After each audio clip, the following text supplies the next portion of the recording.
At T-Mobile, our critical mission is providing unparalleled 5G coverage for when connectivity is mission critical. Introducing T-Priority, America's best 5G network experience for first responders, even in times of congestion. More capacity, faster speeds, better coverage.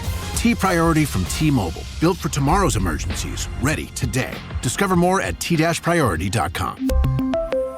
For qualifying organizations on eligible rate plans, coverage not available in some areas and may be impacted by emergencies. This episode is brought to you by Indeed. When your computer breaks, you don't wait for it to magically start working again. You fix the problem. So why wait to hire the people your company desperately needs? Use Indeed's sponsored jobs to hire top talent fast. And even better, you only pay for results. There's no need to wait. Speed up your hiring with a $75 sponsored job credit at Indeed.com/podcast. Terms and conditions apply. Wonder-working power in the precious... Incredible as they seem, are not the results of mass hysteria.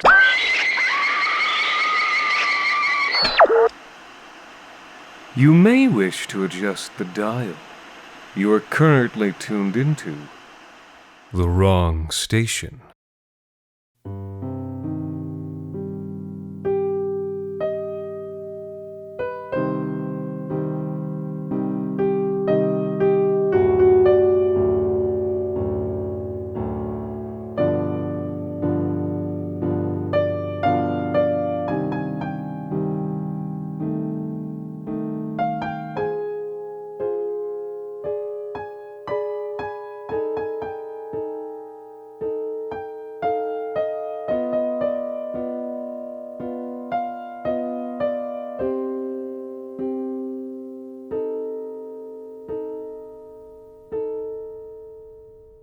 He was a reasonable-looking man, and it was a reasonable-looking room.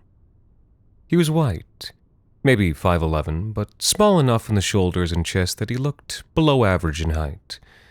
His soft blue shirt came from some mid-range independent retailer, better fit than you'd get off the rack, but nothing dandyish, nothing ostentatious, nothing bank-breaking. He had soft brown hair, a nicely trimmed beard, and tortoise-shell glasses that tended more toward the timeless than the fashionable. He was young enough to get it, maybe around 30. He was a reasonable-looking man. The room was painted in a soft gray, the kind you'd paint a house to sell it, but not to live in. A wide, north-facing window let in a good amount of cool, gray light. There were rows of Sharons blooming just outside, and the sound of a lawnmower droning just along the edge of awareness. A pair of old, well-upholstered chairs faced one another across the solid, slightly dusty coffee table. Aaron was sitting in one. The reasonable-looking man sat across from her in the other. They were drinking weak coffee. It was a reasonable-looking room. For now, they were still settling in, getting ready to talk. The coffee was still hot. The man, he looked like his name would be Charles or Andrew, something like that, drank his with 1 milk and 1 sugar. Reasonable. Aaron drank hers black. So Aaron, how are you feeling? Aaron looked down at herself. She was dressed in reasonable clothing, chinos and a white shirt, flats. She looked like she was dressed for a job interview. Her appearance alienated her to herself. This wasn't how she dressed. "I'm all right," she said. It was an automatic response. No truth in it. "Do you know where you are?" "It looks like my aunt's house in Rosedale." The man leaned back to look around the room, the crown molding, the hardwood floor, the pot lights of a recent renovation. "Rosedale," he said. "That's interesting. It's supposed to be a neutral setting. I guess the designer grew up in a neighborhood like that. What a surprise." He looked back at her, acknowledging what she'd said with an expression something like a polite smile, something like a wince. It was the kind of face somebody would make at a party if you said something that they didn't agree with politically, but were too polite to make an issue out of. "Do you know who I am?" he said, changing the subject. You look familiar, but no, can't say that I do. My name's Jonathan. I work for a company called Coles and McNeil. Isn't that a bookstore? Another polite wince. No, we're an international management consulting company, one of the big five. I see. She squeezed her eyes shut and shook her head. She wasn't exactly sure what was going on. She felt foggy. She was a little confused. So you're not a therapist. I'm not in an institution. Not a psychiatric institution, no. Technically, you're in a detention facility in North Scarborough, but I'm coming to you from a couple miles away in our offices downtown. She blinked. I'm sorry? She said. You're not making any sense to me. He took another sip of coffee. 1 milk, 1 sugar. Could there be any other way for a reasonable person to take their coffee?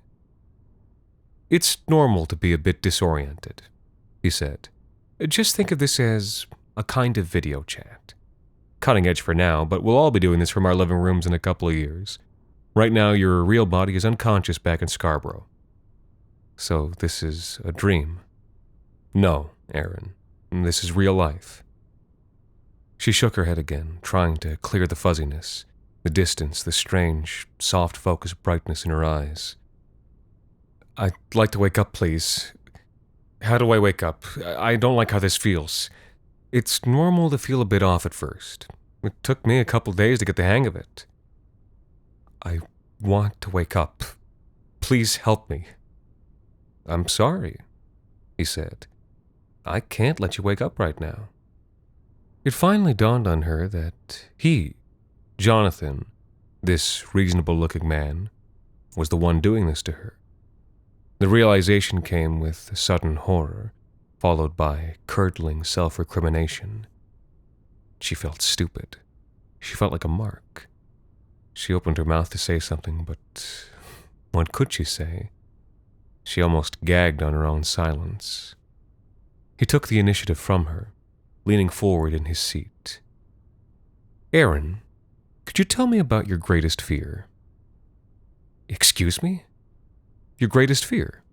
The worst thing that you think could ever happen to you. Spiders, she deadpanned. Be honest.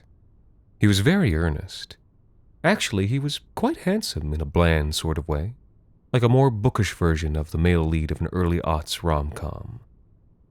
Aaron had always hated rom-coms. Why would I tell you that? I don't even know you. If what you're telling me is true, I don't even know what you look like. You could be anyone or look like anything. This is just your... She gestured at him, looking for the right word. Avatar. He laughed and shook his head. No, this is what I look like, he said. It's company dress code not to use avatars. But listen to me now, Aaron. You might not know me, but I know you.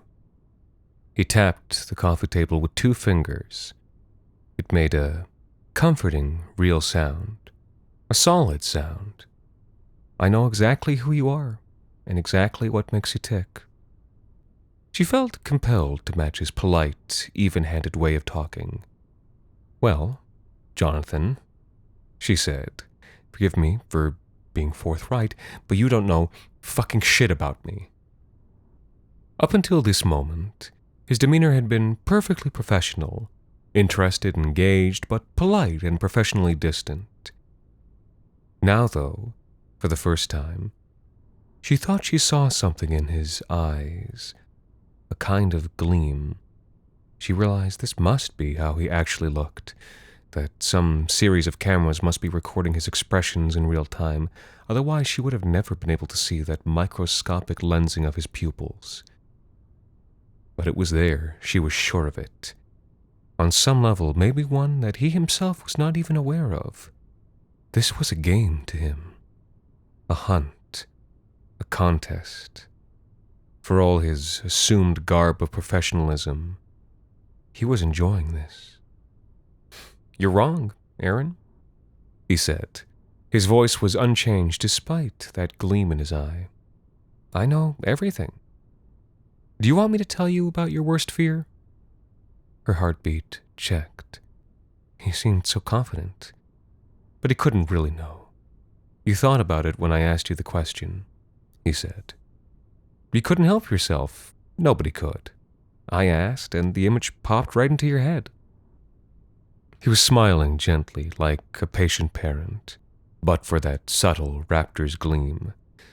And since we're getting your brain scans from the detention facility in real time, our algorithm can analyze the patterns of activity and decode them into images. Bullshit. He shrugged. It's not BS. The technology was pioneered in the early teens, and there's been a lot of investment in it since then, for obvious reasons. But you don't have to take my word for it. He shifted even further forward in his seat, until he was perched on the edge, a buzzard about to take flight. I'll tell you what your greatest fear is. He paused a moment.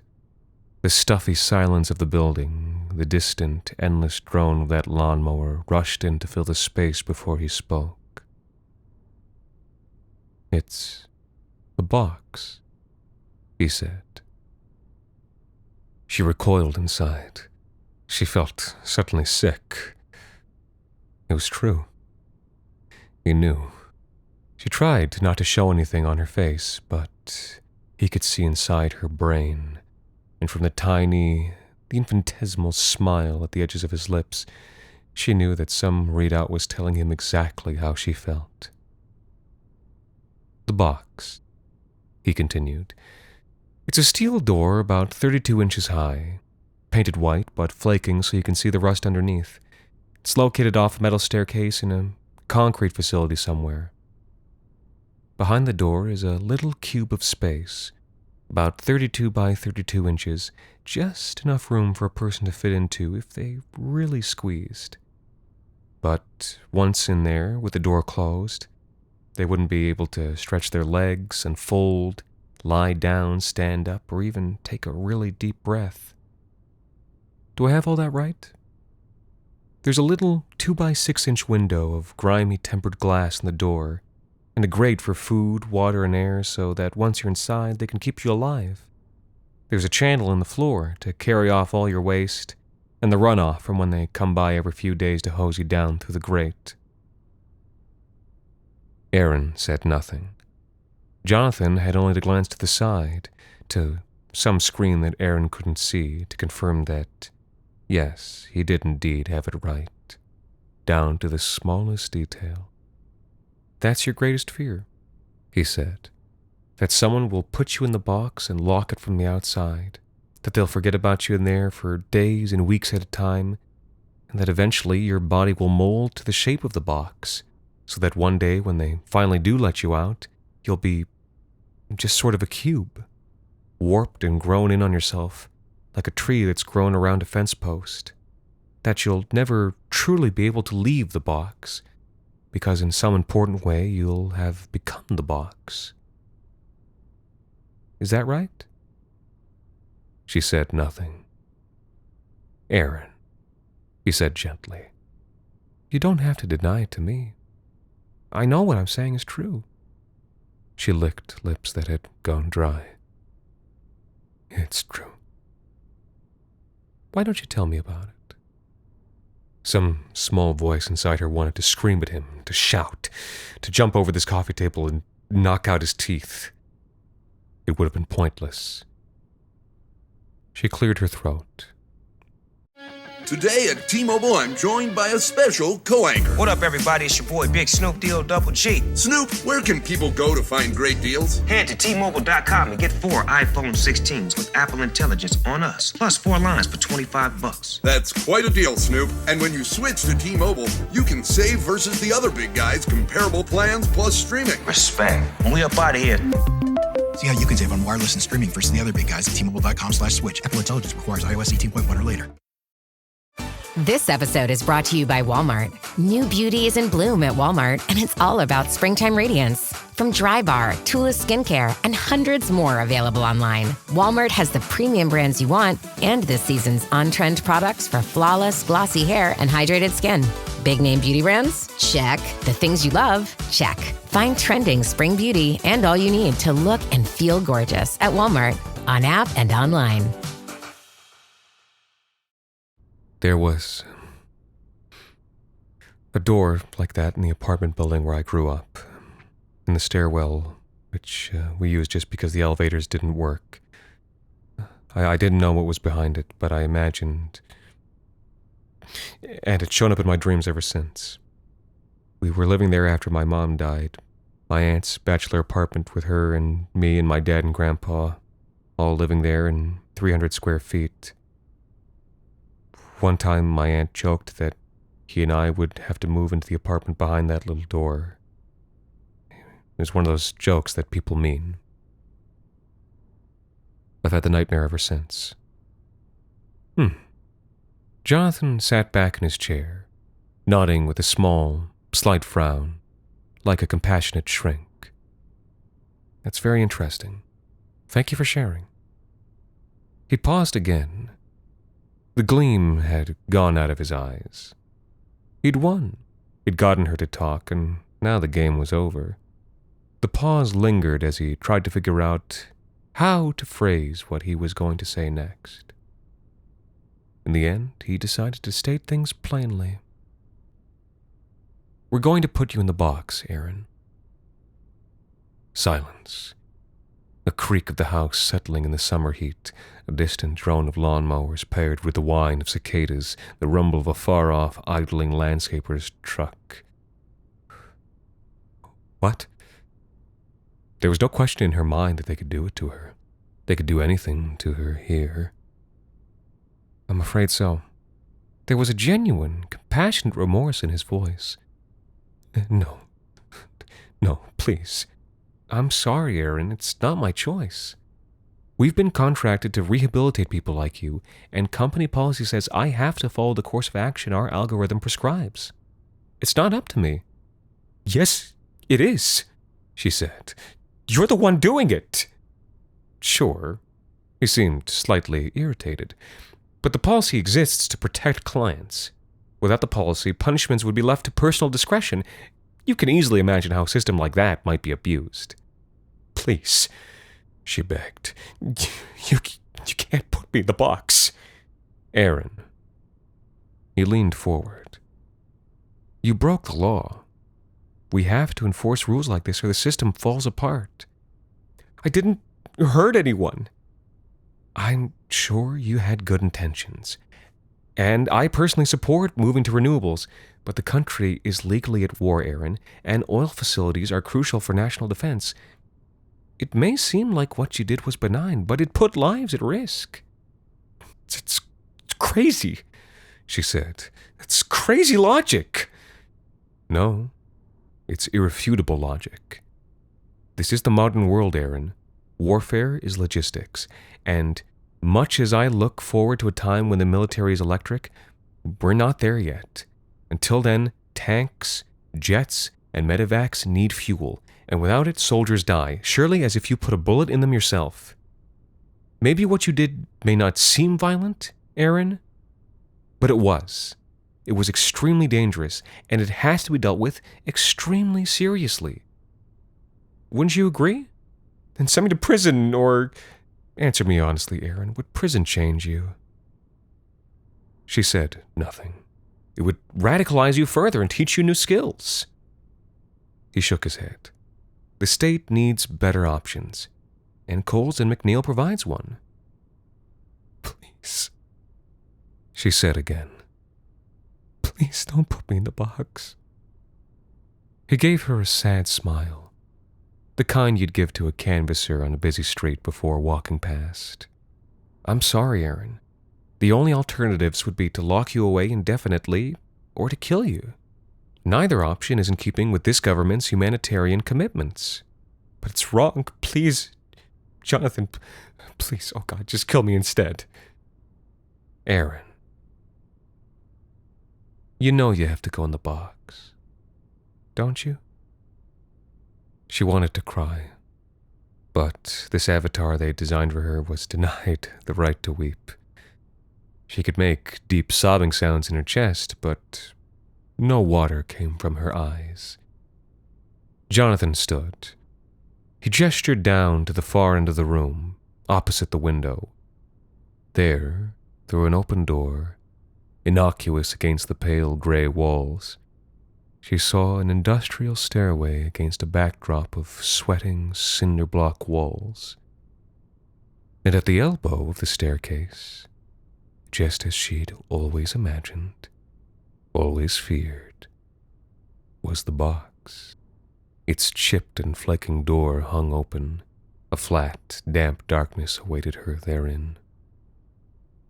"You have a choice," Jonathan said. "You can go in on your own, or I can reprogram all this so that you just appear inside." She hesitated in her chair.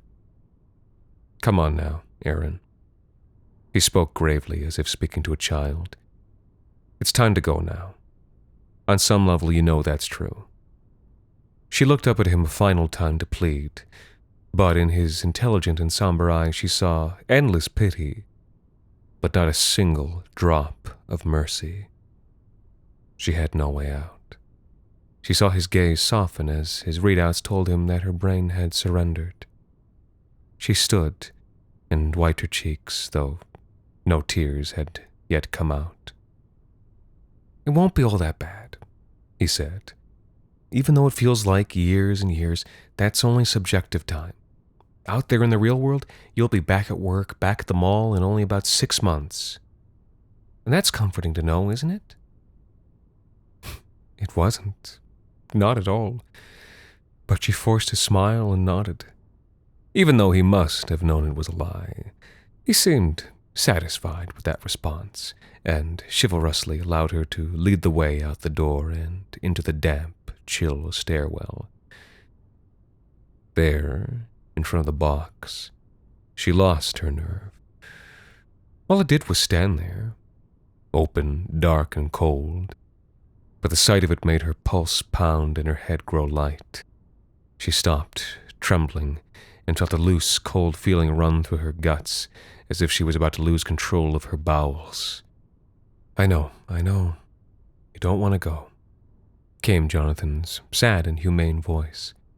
He rested a hand on her shoulder, and his touch was firm, warm, and comforting. "I wouldn't want to go in either. But you have to go, Aaron. You have to go. And if you go of your own will, I'm allowed to take a few days off your sentence. Wouldn't you like that? Wouldn't that be nice?" She nodded, squeezing her eyes tight. "That's right," he soothed. "That's right." Then, after a moment, "Aaron, it's time to go." She gathered up her courage. Not opening her eyes, she crouched and then, putting her fingertips to the cold metal and concrete of the staircase, got down on all fours. She took a final moment in the outside world. Well, in this facsimile of an outside world. And then she crawled inside. Good girl. The door swung shut behind her with a click, and came a quiet thunk as he drew the deadbolt shut, and the clatter of a padlock through its iron loop. She kept her eyes squeezed shut. The panic was rising inside her, but as long as she kept her eyes squeezed shut, she could keep it down. She thought, "I need to hear you say something, Aaron." Jonathan's voice was soft and clear, as if it was coming from inside her and not through the inch thickness of the steel door. "I need to hear you say that this is right, that you gave us no choice but to do this to you." She didn't say anything for a moment. It was all that she could do to keep her panicked breathing slow. "Aaron, I need to hear you say it. Just say yes. All you need to say is yes." Her eyes were clenched so tight that she thought the lids would snap, though through panicked, grinding teeth, she managed a single word. That word was yes. Good girl, he said again, and then was gone. When she finally opened up her eyes, she was alone in a little universe of cramping pain and stifled breath and wild, kicking panic in her chest. And there was nobody, anywhere, to hear her as she began to scream.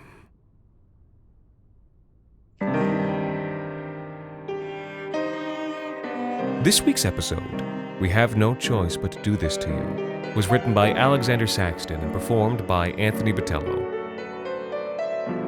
The Wrong Station is made possible with the generous support of our listeners on Patreon. Thank you to Anata, Alan Stein, Eric, and Yana for helping us keep the lights, well, off. You can also support us by leaving a rating and review on iTunes, or wherever it is you listen to The Wrong Station.